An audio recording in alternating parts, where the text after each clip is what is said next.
Welcome to another episode of Bicycle Touring Talk. Another? Well, this is number 100. Oh no! My name is George Schlackegg, and I'm going to continue talking about the Coast to Coast Across Canada tour just like usual. However, I'm playing with the idea of doing a best of series or video. You wouldn't believe some of the stuff I've seen on bicycle tours. I've always tried to recreate whatever I couldn't record. Some turned out great. Some just got weird. Hey, how's it going? I'd love to talk to you after we clear this checkpoint. But that's part of the challenge and why I enjoy making videos so much. On Friday, July 28th, 2017, Barbara and I woke up at the Super 8 Hotel in Mount Hope, Ontario. That's the one near the Hamilton Airport. It was a real challenge to get all packed up and out of the place by 11 o'clock, the checkout time. But we made it, and we even got to enjoy the complimentary breakfast. To get to the outskirts of Hamilton, we had to ride on Upper James Road for about 7 kilometers.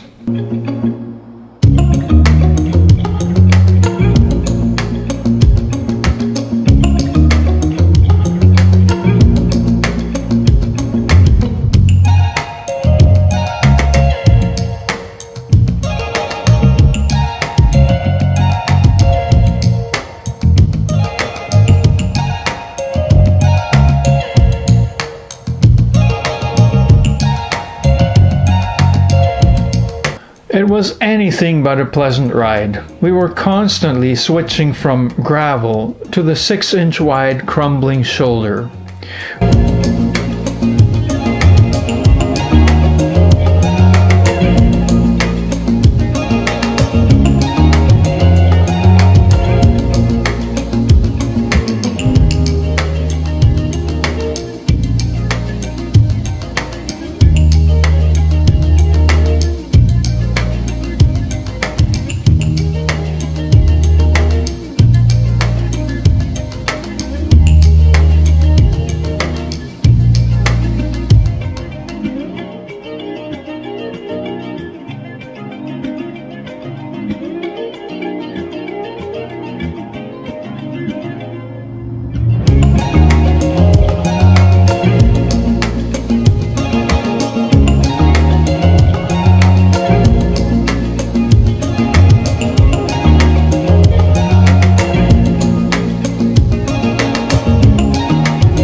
Once we reached the first McDonald's, we checked in for coffee and the Wi-Fi.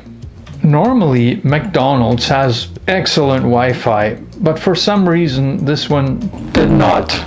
We barely managed to figure out where we could find a campground.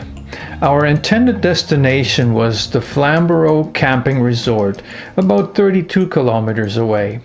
I wrote down directions off of Google Maps, and we hit the road. At the first crossing, Barbara wiped out with her bike, and she hurt her elbow. Thankfully, it wasn't that bad, but it was disturbing to find out that she fell because her chain was off the chain wheels. The derailleur was properly adjusted, so this didn't make sense. We were wondering if someone might have messed with her bike while we were inside the McDonald's. But at the same time, it could have come undone as I was locking the two bikes together. The ride started off difficult as we had to go through the city. At first there were no bike lanes, but then it wasn't bad once we found some cycling lanes. We soon ended up on quiet country roads.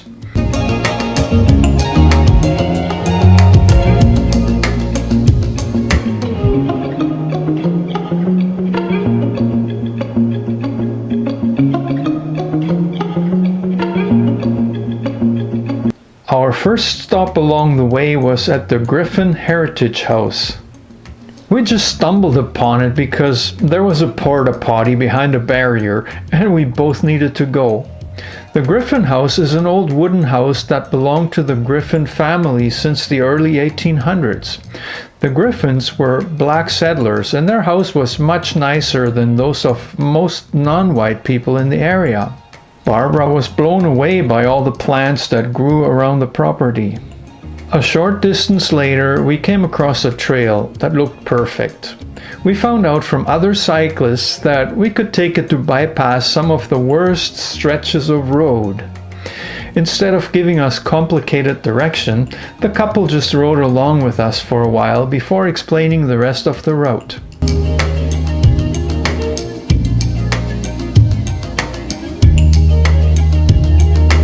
Along that stretch, we also ran into a film crew that was filming some drama movie.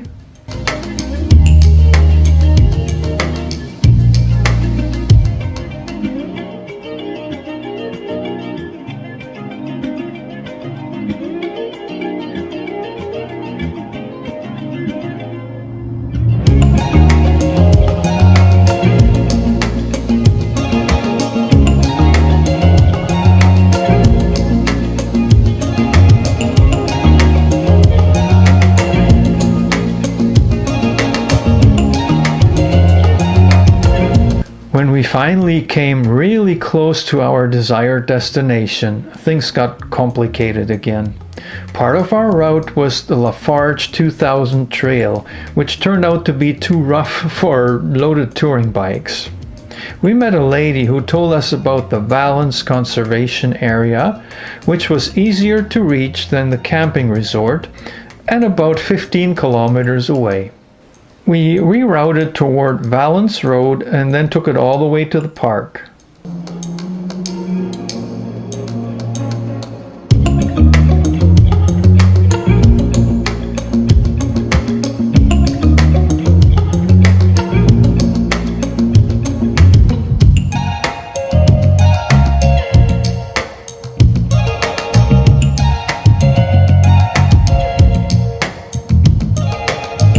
It turned out to be a great choice. The park had a lake and a huge camping area.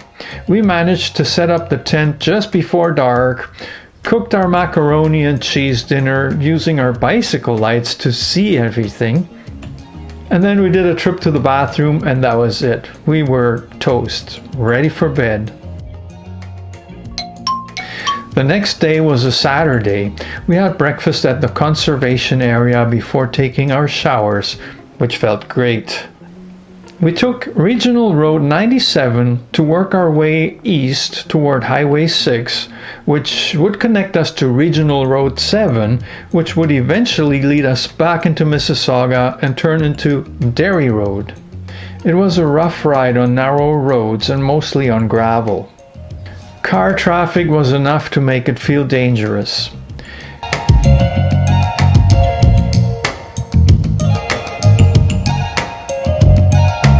When we reached Highway 6, it got really bad. We stopped and debated how we would get across the 6 lanes of busy traffic. Our answer came in the form of a guy named Peter, who had spotted us and pulled over in his pickup. He then offered to give us a lift across the highway and to drop us off at the nearby Tim Hortons. We took him up on it.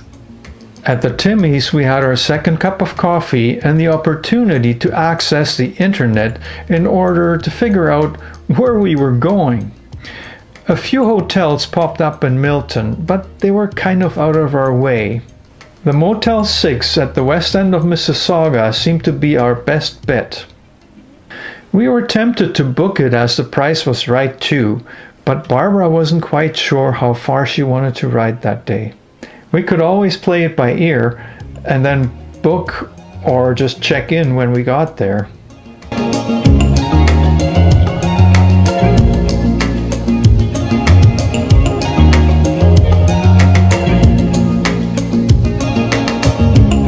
The road took us through Milton, but not the downtown core. We passed many new residential developments. The weather was hot and sunny. When we spotted a no-frills grocery store, we went in for some cold drinks and a snack. Derry Road was under construction between Milton and Mississauga.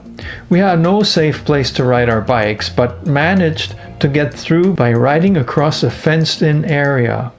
Sometimes you have to make your own traffic rules just to ensure personal safety, even if that could result in a ticket. Bicycles were simply not a consideration when the roads in and around Mississauga were designed.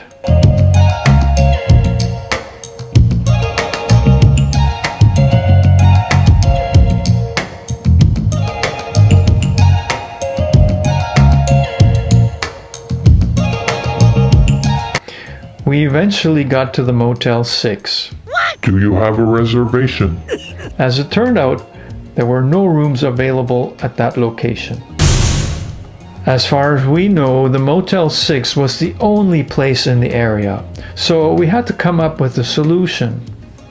It would probably involve more riding on Mississauga's sidewalks and maybe a few bike lanes. We had no clue where we could go, so we stopped in at Walmart and tried to use the Wi-Fi at McDonald's. Once again, we were not lucky. The internet was down. Barbara tried to use her phone data to find a room. The nearest option was another 20 kilometers away and cost, wait for this, $250. Everything else was booked. This was a summer weekend in busy central Ontario. We were screwed. Mississauga, like I said, is a busy city, not really suited for any kind of camping. What did we do? It's a bit of a story, and we talk about it till this day. I'll let you in on it in episode 101, coming very soon. Well, I hope you liked this little adventure and give it a thumbs up. My playlist about this tour is coming together nicely. Check it out, as it will be the most complete reference for cycling across Canada anywhere on the internet.